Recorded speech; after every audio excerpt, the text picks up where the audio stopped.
Olá, aqui quem fala é o professor Gustavo Uchoas Guimarães, professor de História. O tema desse vídeo é o início do reinado de Dom Pedro II.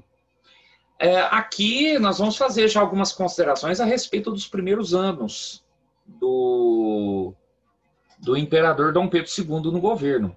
Lembrando que Dom Pedro II não assume logo após a renúncia do seu pai, Dom Pedro I, porque Dom Pedro II era criança. Então tivemos um governo aí de regentes, né? Deputados e senadores governando em nome de Dom Pedro II, enquanto ele ainda não tinha idade para ser imperador. Mas em 1840, tendo ainda 14 anos de idade, Dom Pedro II assume.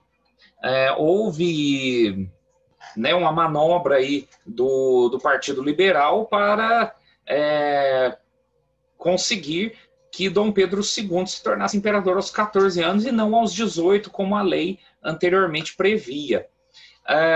O Partido Liberal era um dos partidos que começavam a se desenvolver no Brasil na década de 1830, a partir de alguns grupos políticos aí ligados à elite, a quem tinha o poder político e econômico em nosso país.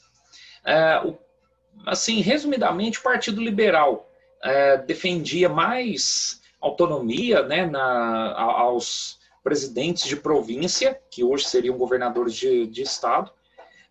Já do outro lado, o Partido Conservador, os conservadores eles defendiam realmente poder centralizado na mão do imperador e menos autonomia para as províncias. Mas, no final das contas, quando tinham cargos políticos, liberais e conservadores eram a mesma coisa.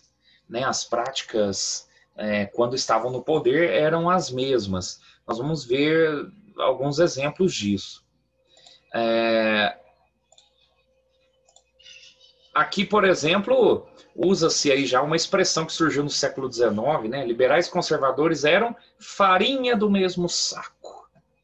Os dois eram partidos políticos com maior poder no Brasil, os dois tinham líderes da elite, os dois partidos tinham interesse em manter a população excluída da vida política, os dois eram violentos e fraudavam eleições. Então, por isso, farinha do mesmo saco.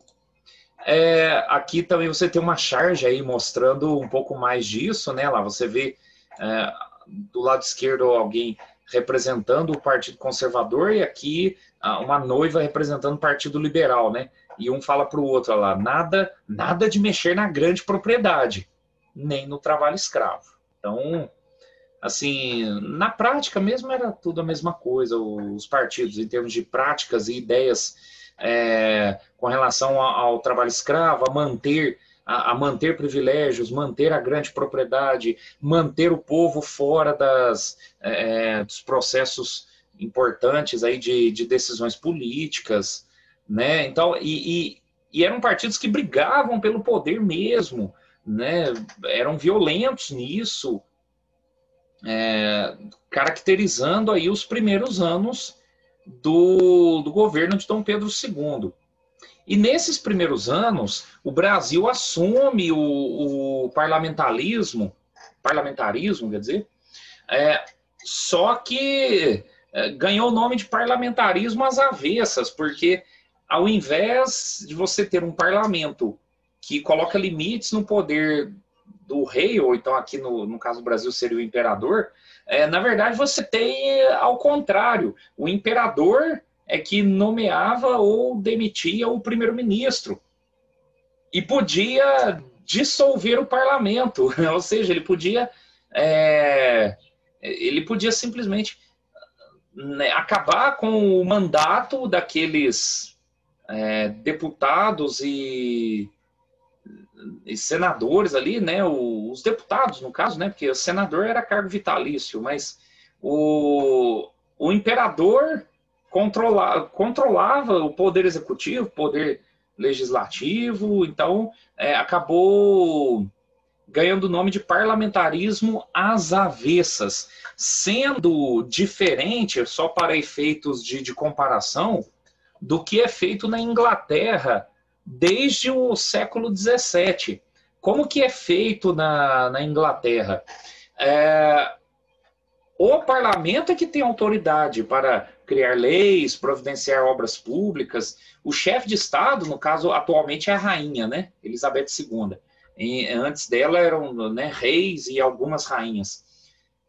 O chefe de Estado, né, é uma função representativa, diplomática, mas quem governa de fato é o parlamento, através do primeiro-ministro, né, que é eleito pela maioria do parlamento.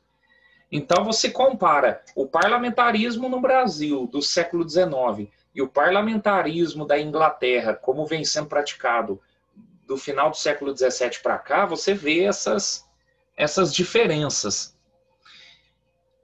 Em outros vídeos, nós vamos ainda abordar alguns pontos do início do governo de Dom Pedro II. Houve aí, né, alguns pontos de política interna, de política externa, né, ainda algumas revoltas para se desfazerem no Brasil na década de 1840, Dom Pedro II se firmando mesmo como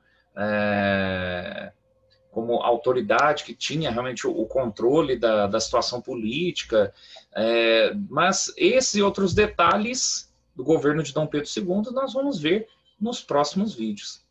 Muito obrigado.